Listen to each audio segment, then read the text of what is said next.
Good. All the volume, everything good? We are good and we are live. No countdown, nothing. Just here we are. All right, we are a little bit late, but that's fine. It's been a busy morning. It's been a hectic morning. We've been here trying to catch up on everything, and but here we are, as promised. TalkNL live, our live election special. Graydon Pelly, how's it going? Not bad, Rudy. It's a winter storm, but it's clearing off a bit. So I guess in between all the jigs and the reels, it's an exciting day again. Always exciting to get results from a provincial election, but as strange as it was, I guess we'll make this as exciting as we possibly can.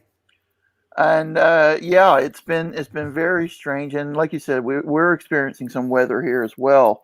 You and I are in different parts of the province, but I think the entire most of Newfoundland and Labrador are experiencing some weather systems today.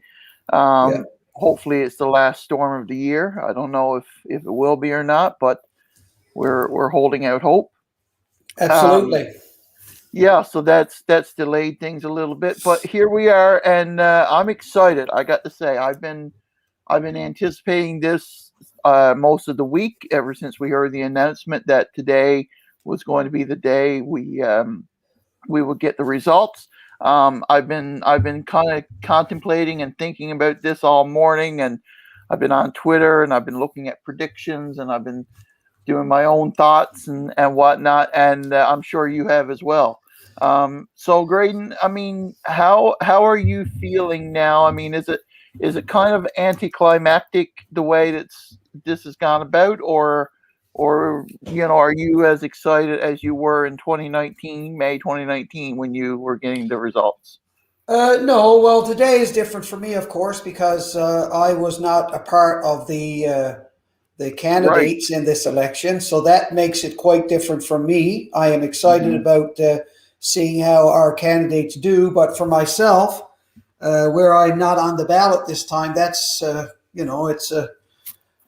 it's a bit different for me being so heavily involved with NL Alliance. But I'm looking forward to. And I've been thinking this morning as well, Rudy, about the different scenarios. I mean, that could happen here. We've read all the things, about the Liberal leader and the PC leader and the NDP leader.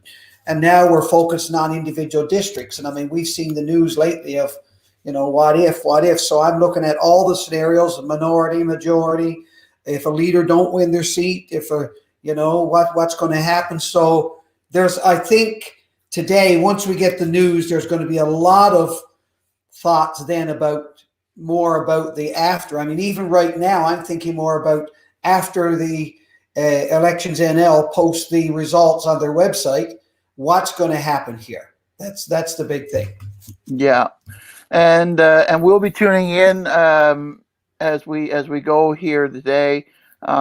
Maybe looking at different feeds and whatnot. NTV has some coverage. Um, the other networks are going to be doing some things, and so we'll be tuning in as we get those results. Obviously, the results are going to be coming on around noon at 12 o'clock. Yeah, So they are going to be released as a press release, I understand, and like I said, Graydon, it's kind of hard for us to get excited because normally we would be sitting down, we would be watching the results come in bit by bit. But I mean, we know that these votes have been counted now for the last couple of days. We know that elections NL staff or whoever they have had doing this have been looking at these ballots for the last number of weeks as they've been coming in. They've been being counted, and that's right. somewhere now, I mean, there's a lot of people in this province who know what this result is going to be. We've got now, of course, they are all quote unquote sworn to secrecy, Graydon. So Yeah. I'm sure, and I'm sure, given past experiences with secrecy in this province, I mean, I'm sure none of that is leaked. But I think it's kind of telling if you've been following some of the Twitter chatter, and if you've been following some of the insiders talking, and just looking at the movements and actions of some of the parties. So right now, I mean, we know that Andrew Fury and the Liberals have, a setup at the Delta, where they're going to be making a live announcement after the results come out. We know that Ches Crosby's and the PCs have said that they're unlikely to do a live announcement. They're probably going to do a video announcement. David Cochran reported on Twitter earlier yesterday that he's hearing from insiders that the PCs are basically resigned to the fact that they don't think they're going to win. So I think, Rudy, what we got to look at here is, and for me today, I'm looking at individual districts. I think that's where the big pictures are going to be, the wins and the losses, or the gains, or the retentions. But I mean, we got districts like St. Barb, Lanson Meadows, where Sheila Fitzgerald ran the last election, and she's in this election. Yep. I mean, of course, Chris Mitchell-Miller will no longer be the MHA there after stepping down, and I think that's going to be a big one to watch there. I think that the PCs could gain that one. We think about Windsor Lake, as you reported. Some of the reporters are saying that that's going to be another one as well. 45 vote split between Craig Party. Yeah, and I mean, as we watch some of the analysis here now from NTV, I mean, that's what they're talking about as well. The fact that some of these races are going to be probably pretty close. For instance, they just looked at Bonavista. Neil King is running as an independent. He was the former MHA. There's a familiar face, Graydon. It was yes, absolutely. In Mount Sion. Andrea Newberry is the NL Alliance candidate there. She's been doing an incredible job, and we're very proud of her voice there in Mount Sion. So I mean, there's going to be a lot of different talk, Graydon, when it comes to who's going to take what districts. Of course, the biggest issue that we're looking at is that the big M word, whether it's going to be a majority or a minority. The whole purpose of this election, in the eyes of Andrew Fury, was the fact that he had a minority government and he wanted a majority. So we definitely are going to be keeping our eyes on that, and to see if that changes. If it doesn't, then you have to wonder and ask yourself, well, what was the whole point of this? Look at everything we went through just to basically get the same result.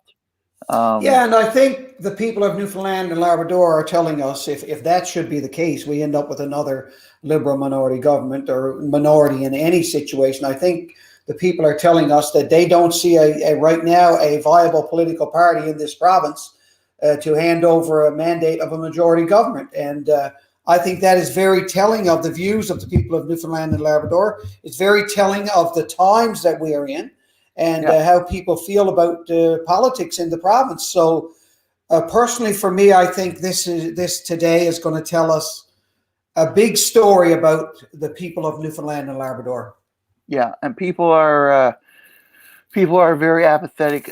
What about voter turnout? Do you feel that? I mean, we know that the most it could have gotten was 50%, based on how many people registered and whatnot for the ballots and voted in the advanced polls and whatnot. So we've heard a lot of talk about people didn't receive their ballots, even as close as last night.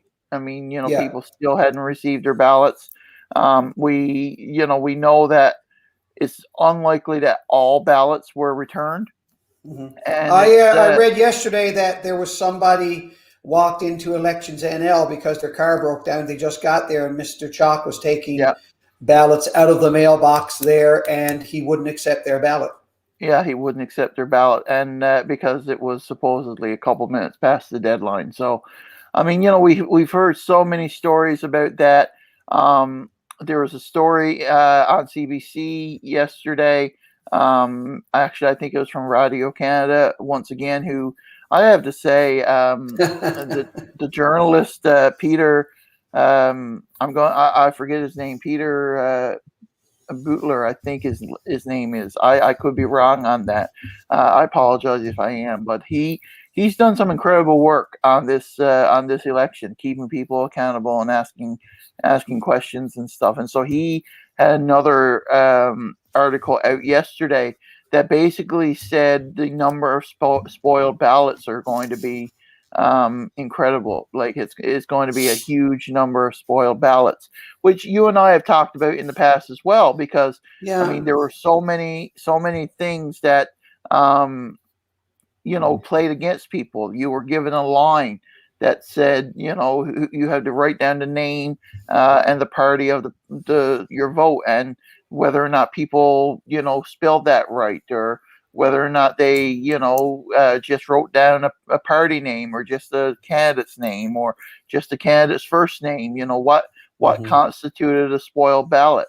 There was some dispute. I think the NDP raised the issue on whether or not people voted or signed the outside of their envelope, whether or not they used cursive writing. I mean, there's a lot of claims here, Graydon, that people are raising, and it just lends itself to the fact that, hey, listen, this is a very, very troubled election and a troubled process. And I wonder, let me ask you this question. I wonder, how legitimate do you think this is going to end up being? How do you feel whoever wins is going to approach the fact and the concerns of the people of the province in the fact that this probably wasn't a legitimate general election? Yeah, well, back to what you said. I mean, with regards to the voter turnout, I mean, we also have to consider what you just talked about. Yeah, voter turnout. I won't be surprised if we reach 50% voter turnout, but I also am not expecting that high. I'm expecting 45 to anywhere between 45 and 50. However, then you got to consider that according to the report that we read about the spoiled ballots, and once that is tabulated and we get those numbers, and that puts another twist in the whole thing. But right from the start, of course, Rudy, there's been so many irregularities in this election, like you said. But the bottom line is, we are here. We are now awaiting the results, and whatever the results are, they are. We're going to get them all kaboom at one show in a release. So the thing about it is, there's going to be lots of questions about this, and I guess whoever wins this election will probably look and say, now I'm trusting whoever wins will look and say something's got to change. But I think they're going to be reluctant right out of the gate to start making the changes that because, I mean, we read in the news about Mr. Crosby saying he's not sure if he's going to challenge it or not. We haven't heard anything from the Liberals. The Liberals are, I mean, the latest reports when they were questioned about any questions towards elections NL, of course, their line is it's not right for political parties to be involved in the election process and to be in conversation with elections NL like that. So we'll see what happens. We'll see if Mr. Crosby wins a minority or Mr. Fury wins a minority or whatever, or majority, whatever. It's going to be interesting to see. I guess it's going to take a couple of days to see where this is going to go. Yeah. Interesting question here from Ryan Stacy. So Ryan asks the question simply, why isn't anyone mentioning Judy Foote for her giving the okay for the election? Andrew Fury had to ask. She could have said no. That's an interesting point, Ryan. Yeah. And I mean, it brings us back to our system of government here. I mean, we're still in a Westminster system. We still have the Queen as our head of state, and Judy Foote is, of course, the Queen's representative here in the province. Technically, you're right. She could have said no. But in another way, she really couldn't say no because, and that's just how fickle our politics is. Basically, Judy Foote is a ceremonial role here. The lieutenant governor is nothing more than a ceremonial role, and the lieutenant governor basically. I'm sorry, is it lieutenant governor or lieutenant governor? Depends on who you talk to. Depends on who you talk to. I say lieutenant governor. So the lieutenant governor basically does whatever the premier of the day wants them to do. But Rudy, I wonder, was there just a request and the approval, or was there a serious conversation? And I suppose there's no way of knowing. We can ask, but there's no way of knowing. Was there a serious conversation about, is this the right time? Let's look at the possibilities. I mean, these questions have been asked. No doubt there was. No doubt there was a question of that, Graydon, not between Judy Foote and Andrew Furey. Well, that's what I'm talking about. I mean, when Andrew Furey walked into the House, I mean, she knew he was coming. Did she have it in her mind at all to say, Premier, let's look at the whole picture here? Yeah. And what do you think? I it's hard to say because, I mean, you know, Judy Foote is the lieutenant governor. I'm saying it that way now. The lieutenant governor is basically a nonpartisan role, supposedly. I mean, whether or not Ches Crosby or Andrew Furey becomes premier today, Judy Foote is still going to be the lieutenant governor. So we know that that's supposed to be the case. However, we also know that Judy Foote is very well involved with the Liberal Party. She's a former Liberal MP. She was appointed as by Dwight Ball. So she was appointed by a Liberal premier, and that's how it usually goes. PCs vote, appoint PCs. Liberals vote Liberals. You know, that's just politics. That's just how it is. So whether or not, I mean, as a leading political mind, you know, if Andrew Furey sat down and sought Judy Foote's advice, you know, that's hard to say. I wouldn't be shocked if he did. Because we all know how party politics works in this province. So, well, I guess the thing was he left and went to Government House to ask her to dissolve the House of Assembly. Yeah, basically. So, I mean, you know, it's interesting, you know, how that stuff goes, right? I want to bring this up now, Graydon. Let's watch this for a little bit because here's another familiar face. Mr. Ball is on NTV right now giving an interview. So, I mean, you know, he was the premier, the leader of the party that ran in the last general election. Let's hear what he got to say. Let's hear what he has to say. There had to be an election that would have happened sometime this year as a result of my stepping down and making the decision not to run again. So there had to be an election in May, and I guess given the information that he had at the time, and I guess going with things were for him, knowing what he had to do, he made the decision to go in February. At that time, on February the 13th, of course, that led to a lot of other discussions. But I think what was really missing, as I said earlier, people really didn't understand the ballot question. What are you asking me to vote for? And the opposition parties never really articulated themselves or positioned themselves as a clear option for people in our province. Mr. Ball, I have just one more question. Do you think that Andrew Furey will have in any way a problem with the optics of legitimacy of this election? Will that be a battle that he will have to fight going forward, if not in the courts, then in the court of public opinion? Yeah, well, the courts will make a decision if someone decides to challenge this. What's important right now is for all Newfoundlanders and Labradorians in these critical time in our history to rally behind the Premier, rally behind the government. And I would call on all party leaders, regardless of the outcome and regardless who the Premier is, to rally behind their leaders today. In terms of the election itself, the outcome, we've seen elections that have had low voter turnouts, some with larger voter turnouts. We've had situations in our province where people that sat in the legislature did not receive one vote. They went in there acclaimed, and yet they still took their seats. So it's not about the percentage just today. It's about who gets the most votes in each district, who gets the opportunity to represent their district, and today who gets the opportunity. We'll find out in a few minutes who gets a chance to lead this province over the next few months, maybe 4 years.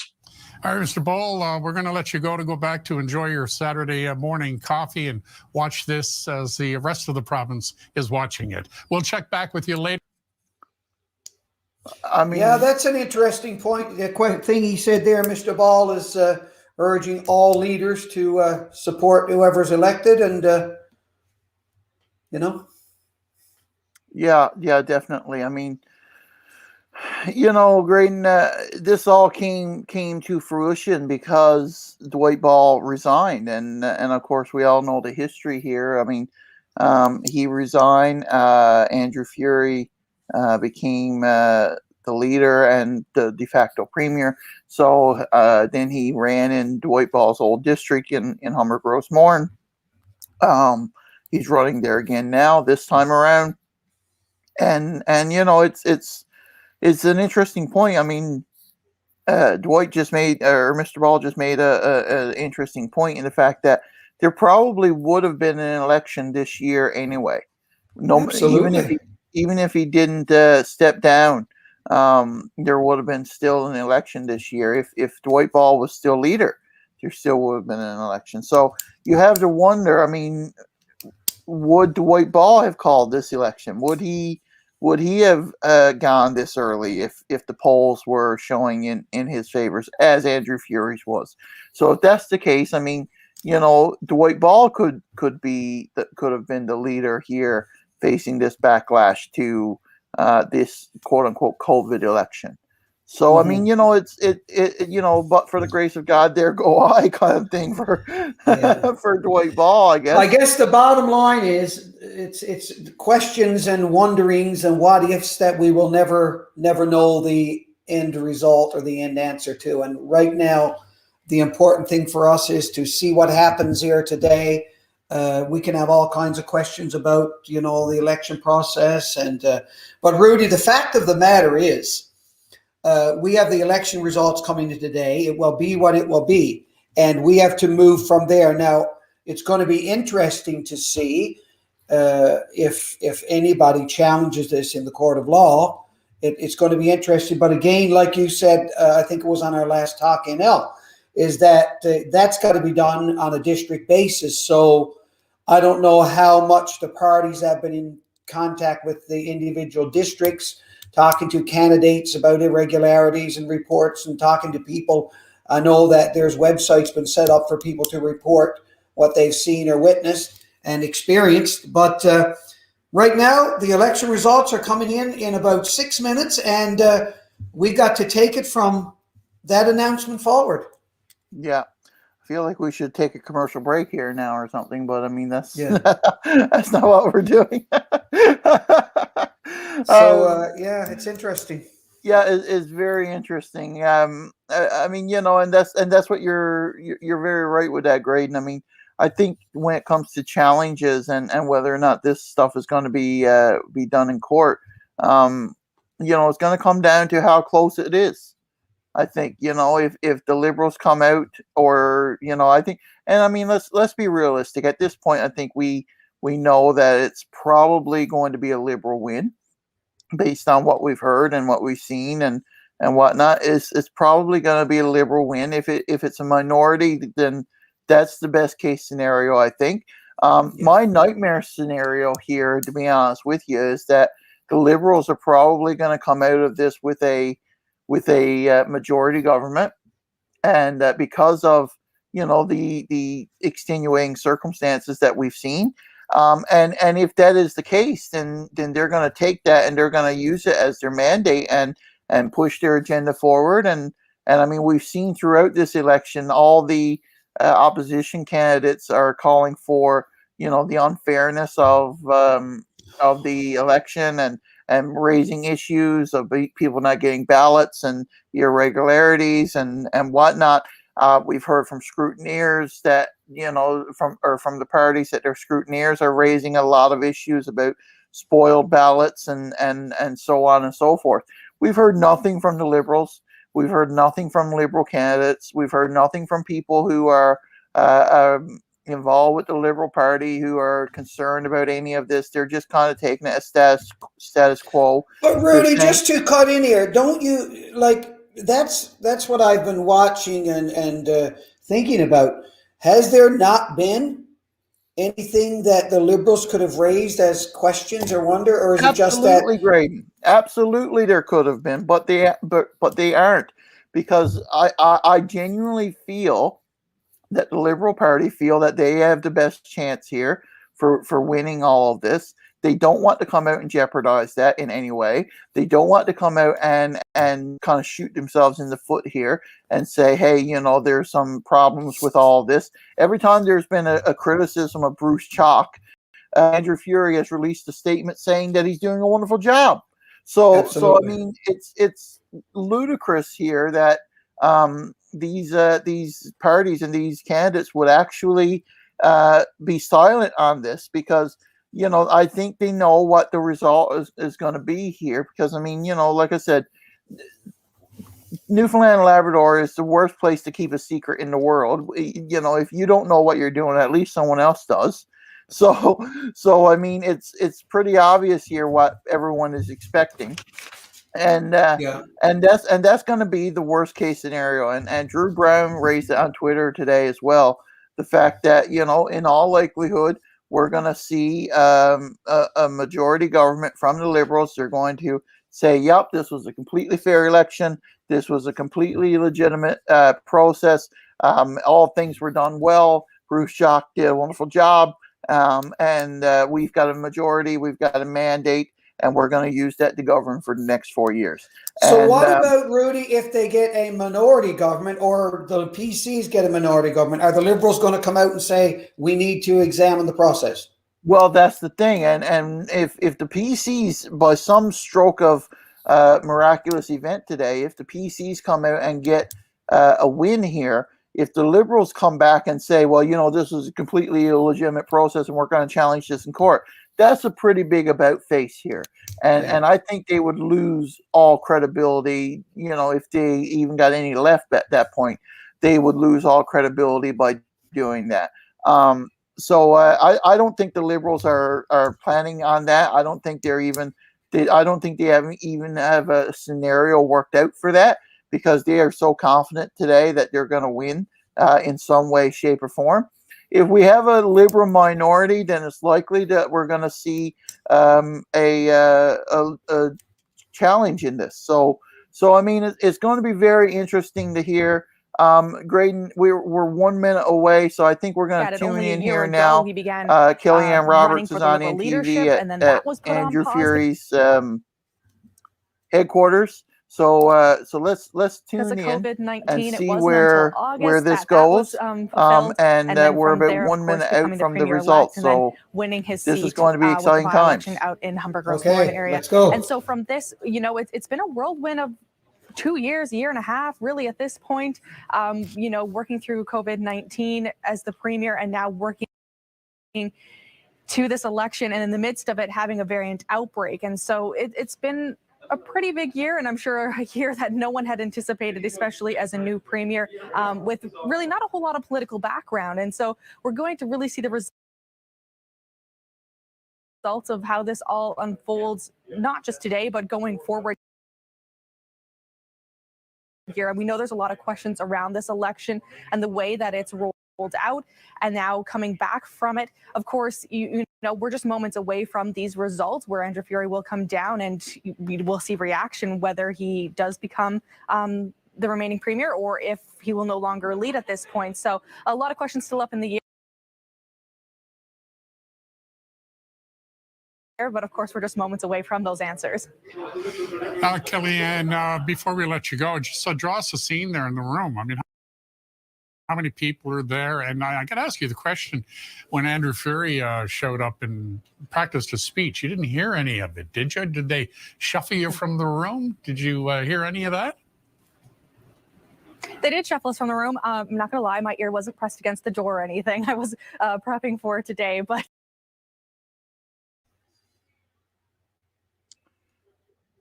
So, Graydon,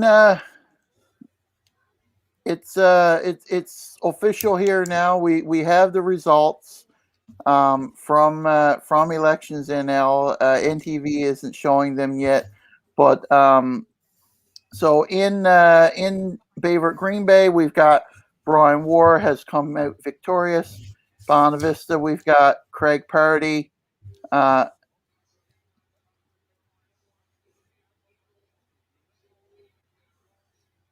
And so we have a Liberal majority government is now elected. So what's the final count? The final count is the Liberals have 22 seats. The PCs have 13. There are 3 independents and there are 2 NDP. So that is the result. Andrew Parsons. So this means that Perry Trimper won? Well, we'll see here now. So Jody Wall, Steve Crocker, Lisa Dempster, David Brazel won in Conception Bay South. Barry Pitton won. Jerry Byrne won in Corner Brook.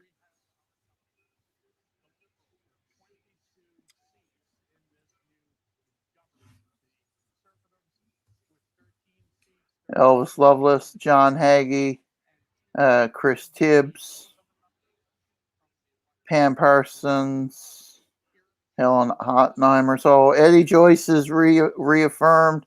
Andrew Fury won his seat. Jordan Brown is one of the NDP.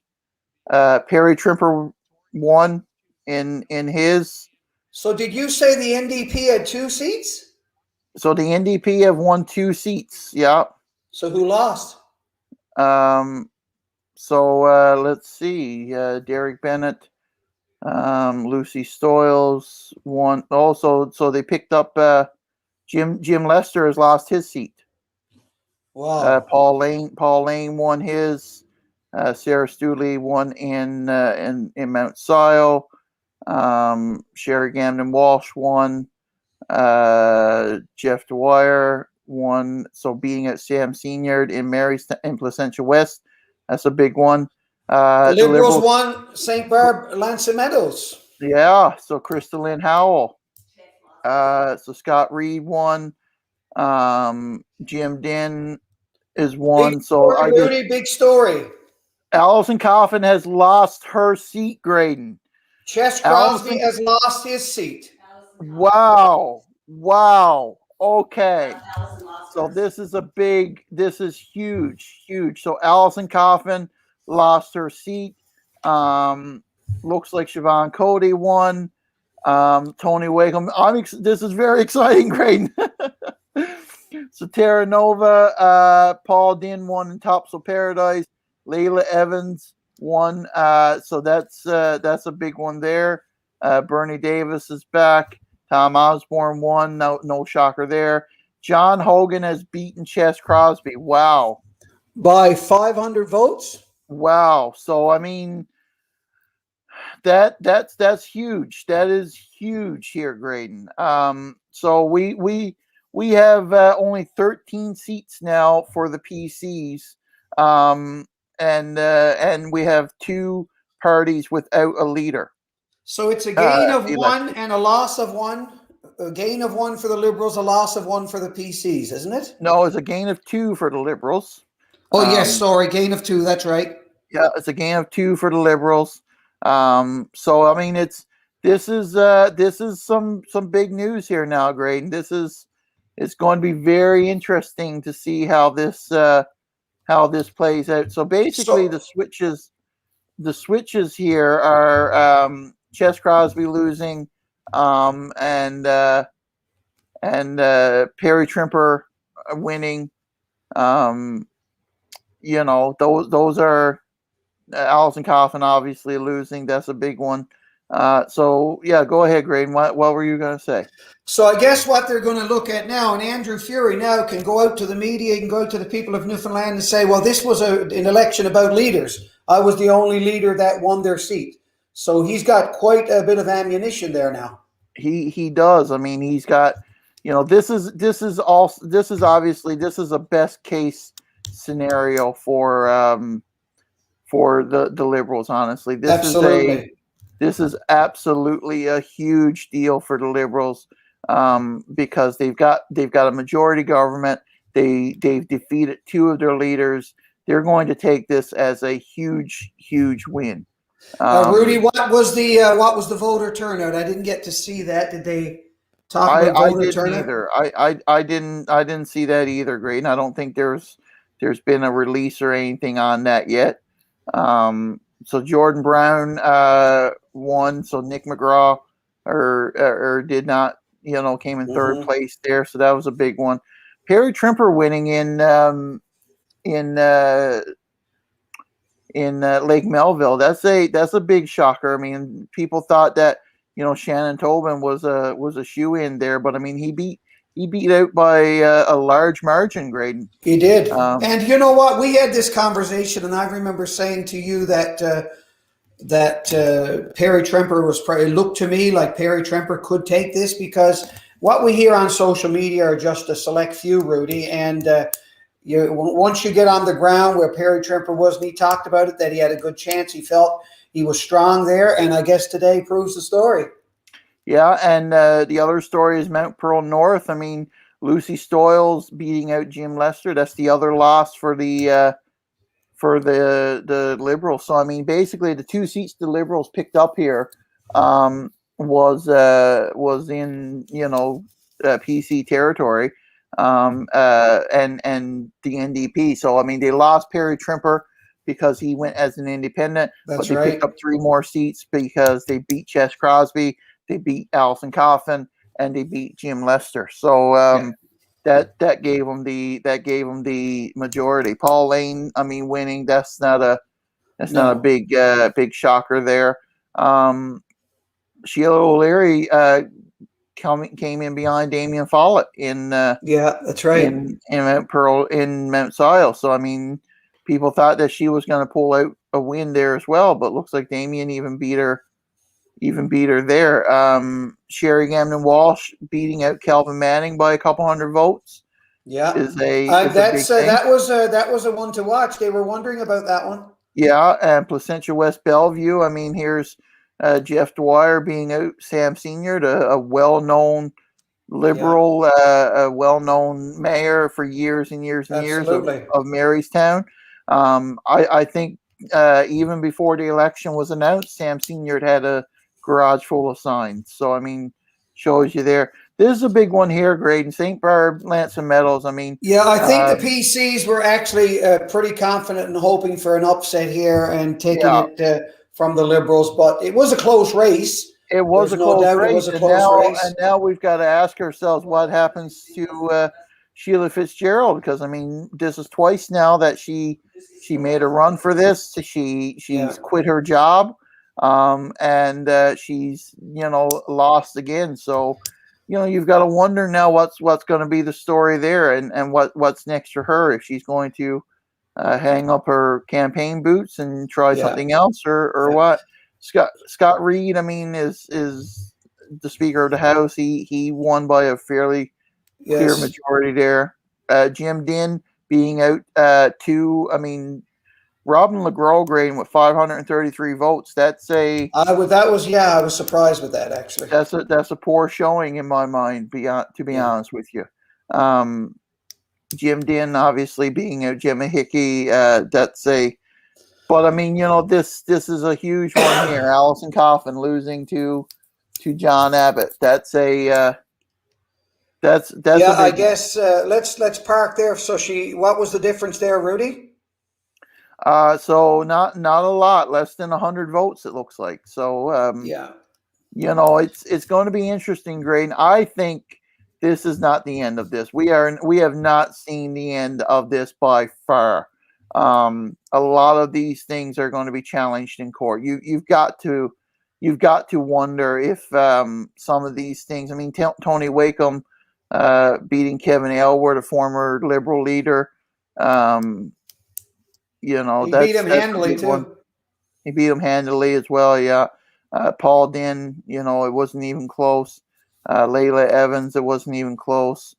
Bernie Davis, it wasn't even close. So some of these are probably going to stand because, I mean, we know Absolutely.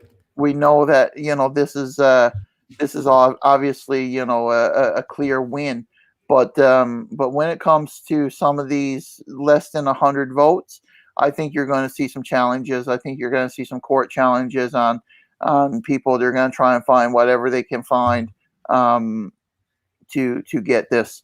Let's go to some comments. So so Amanda Mitchell says, so disappointing.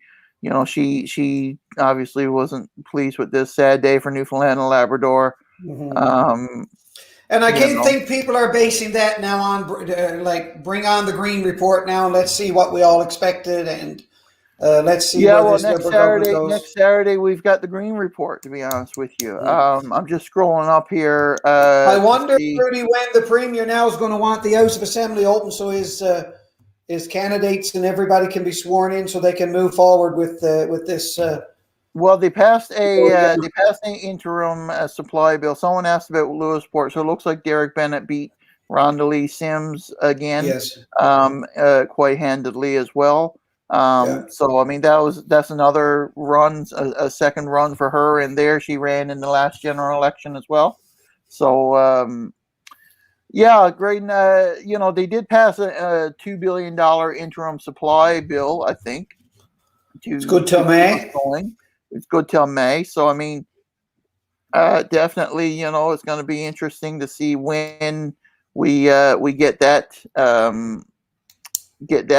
straightened up with the election and the swearing ins and whatnot. It's obviously, the first thing here is to pass a budget. And I mean, to do that, the Liberals have a majority. So basically it's, they can do whatever they want. Andrew Fury beating Jim Gowdy pretty handedly as well, Graydon. I mean, is a well-known lawyer there in Humber Gross Mourne. So Eddie Joyce, I mean, it's not even close. Nobody. If you double up his opposition votes, you're still not getting there. So how was it in Corner Brook, Rudy? Let's go to Corner Brook where Jerry Byrne. And I mean, there was a lot of talk. I mean, we know people in Corner Brook, Graydon, that said, we're going to do this. We're going to get him. Tom Stewart is going to beat Jerry Byrne, but look, over 1,000 votes again. Yeah. So it's very, very interesting to see. I wonder how big of a difference the mail-in ballots and whatnot took here. I mean, Cape St. Francis was not a hard one for the PCs. I mean, no. they've got a pretty big handle on that. I wonder how big of a difference it made, Graydon, with the mail-in ballots and stuff. I wonder how people felt about that. Oh, it definitely made a difference, Rudy. Have we heard any sign yet of what's going to be the response from Mr. Crosby and Mrs. Coffin here? It's going to be interesting to see what approach they take to the results of this. It is, and like I said, I don't think Ches Crosby is shocked by any of this. I think he's been expecting it. There's been, the PC's camp has known this, that he was probably going to lose a seat. They've got polling and stuff, Graydon, that tells them this stuff. And they've got people also that are in the room, the room where it happened, where you got scrutineers and stuff that see all this. So I mean, it's gonna be interesting to see going forward. Now we have no results on voter turnout. We have nothing to say, how many ballots were spoiled, how many ballots were returned, or anything like that. So it's gonna be an interesting day to keep looking at all of this and to see the results. Well, I guess people who said that Premier Fury took a gamble, and I guess today is he's saying, "I'm glad I did." Yeah, definitely. Whatever got him a majority, whether it was the work they did in the advanced polls or the lack of voter turnout from other party supporters, but today Andrew Fury is a majority government premier. Yeah, at least for now. At least for now. And like I said, I don't think we've seen the end of this by any means. It's going to be interesting to see what Ches Crosby's next move is going to be. I mean, he's only two seats short. So I mean, if he can go through, and if he thinks there's a legitimate challenge there for a couple of seats, I mean, he can definitely pursue that. And Rudy, I guess the bottom line is any candidate that ran in this election, if they want to challenge it through the courts, they have every right to. I don't know how the party leaders and the parties themselves would view that, but if the party leaders are not doing it, Alison Coffin or Ches Crosby, I don't know how they're going to feel towards any candidate that might say, well, I'm challenging this. I don't know. Yeah, I would suspect that would probably come through the parties. The question now is whether or not Ches Crosby wants to lead through that. I'm just flicking down through the results here again now, Graydon, to see if there are any seats really that were relatively close when it came to the PCs losing. I'm not seeing a lot, to be honest with you. I'm not seeing I many don't votes. see any automatic recounts. Well, I mean, the Met Pro North. I mean, Lucy Stoyles beat Jim Lester by a little over 100 votes. So I mean, that's pretty close. So I mean, if there's some irregularities there, they may be interested in Placentia St. Mary's. I mean, Calvin Manning did come pretty close to Sherry Gavin Walsh. I mean, there's only a couple hundred votes.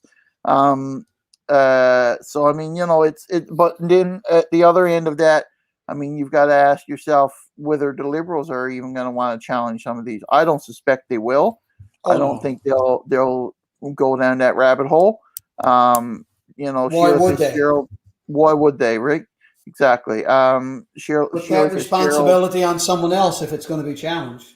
Yeah, so Sheila Fitzgerald did come close to winning in her district. Siobhan Cody beat handedly in St. John's West. Christina Ennis was an excellent candidate there, and very well spoken on Twitter and very helpful with people, and people loved the campaign she was running, but unsuccessful. It's hard to say, Graydon. I mean, like I said, I'm not seeing a lot of potential here for the PCs to challenge this. So it's hard to say. I mean, even Ches Crosby lost by a little over 500 votes. Yeah, and the thing about it is, Rudy, the challenge, like you said, it's not going to come based on the win or the loss with the numbers. It's going to come based on the irregularities and inconsistencies and problems with the election itself. Exactly. Yeah. So there's So- got to be a good solid case put together for that and proof. And I know that the PCs and the NDP had people, looking after that, and they were saying, if you found irregularities and if you felt you were not treated right, or if you felt you wanted to vote and real opportunity was not given for you to vote, let us know. So they were trying to gather that base information in order to even substantiate the start of a challenge in court. So we'll see. It's going to be interesting to see how Mr. Crosby and Ms. Coffin comes out here. Yeah, it is, and I think Alison Coffin is probably, well within her right to challenge her result, simply because it was so close here.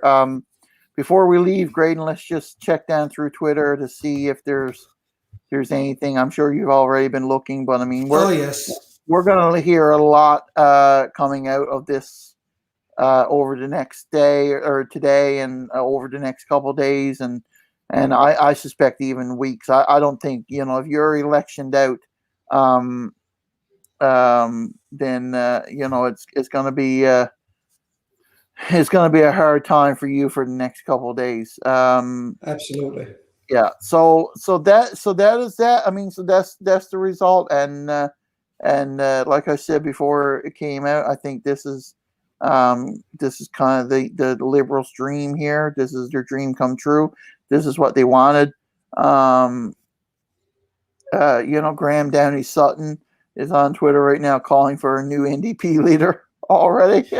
Well, he was over the last little while. We certainly saw him out in social media making some comments and feeling he told them that he felt that the leadership was not what they wanted. So, yeah. Mark Whiffen says, who we know is a strong PC, he says this is the worst case scenario for a province in the worst case scenario. An illegitimate Liberal majority that believes they have a legitimate mandate and with no opposition. Yeah, there you go. And Rudy, I mean, I've said through this whole process that a majority government for anybody, whether it was Liberal, PC, NDP, anybody, it was not the right thing for Newfoundland and Labrador now, because this majority government basically has all the power. They can do what they like. It doesn't matter what people say. It doesn't matter what the opposition parties say. The Liberal government can push through any piece of legislation, anything they want to do now, they are able to do. For now, like I said, and this is where, and with this, we'll end it here now, Graydon, because I mean, there's not much more to say. It is kind of what it is until we learn more. But the fact of the matter is, Graydon, that this is a time now for people to speak up and make their voices heard and hold this government accountable. I mean, the fact of the matter is, if they white knuckle their way through this and say, no way, we're not letting go no matter what, well, we need to make sure that they're held accountable. They're not just doing things that are self-serving, that are self-interesting. They're actually doing stuff for the people of the province, to help the people of the province, and to better the future of the province. And the only way that's going to happen, Graydon, is if people actually make their voices heard, speak up, and say, no, enough is enough. We're not going to take this anymore. We're actually going to hold these people accountable. So, Rudy, I've got one question for you. Yes. Across the bottom of NTV reporting desk, I see Liberal, PC, NDP, Independent. No NL Alliance? Apparently not. No. So okay. that goes to show, Graydon, some of the biases that we are still experiencing. Absolutely. So. I'm very very disappointed at NTV for that, and that's again, it shows what the media is about in this province. Yeah. Absolutely. We will end it there, sir. So thank you all for tuning in, and we'll be chatting again very soon. Like I said, this is not the end of it. We're probably going to be hearing a lot more over the coming days, but we'll be keeping updated and releasing things as they become available. So stay tuned. TalkNL on Wednesday night is going to be interesting. For sure. And I'm sure there's going to be a lot of developments between now and then. So We'll talk about it then. All right, Graydon, you have yourself a good rest of the day. You too. And Rudy, before we go, I just want to say congratulations to everybody who participated in this election. Our candidates, I'll be in touch with them throughout the day. But congratulations to the Premier. Congratulations to all candidates, Mr. Crosby, Ms. Coffin, all candidates who took the time and felt they wanted to put their name out there to serve the people of Newfoundland and Labrador. Absolutely. And thank you all for putting your name forward. It's not an easy thing, especially this time around. A lot of people didn't sign up for a lot of it. So, I'm sure there's some disappointed people right now, Graydon, across the province in various candidates, and there's a lot going on. But at the very least, if any of you happen to see this, just know that you've done a good job. You put your best foot forward. And we're very thankful and proud of you. And this province needs you. And even if you won or if you didn't win, the province still needs your voice, no matter what. We need as many voices as possible. We need your ideas. We need your thoughts. We need your passion. We need your voice in in the future of this province. So please don't give up. Let's press on, and let's do good things and make this place as best as it can be. So, Rudy, we have 48% voter turnout. 48% voter turnout. So, I mean, there you go. The most it could have been, I think, was 49.9. So, yeah. So we have elected a majority government with about 24% of the eligible voters. There you go. There you go. So if that's a mandate, then I'm a monkey's uncle. Absolutely. All right, Rudy, we'll talk soon. You too. Have a great day, folks, and thanks for tuning in. Take care.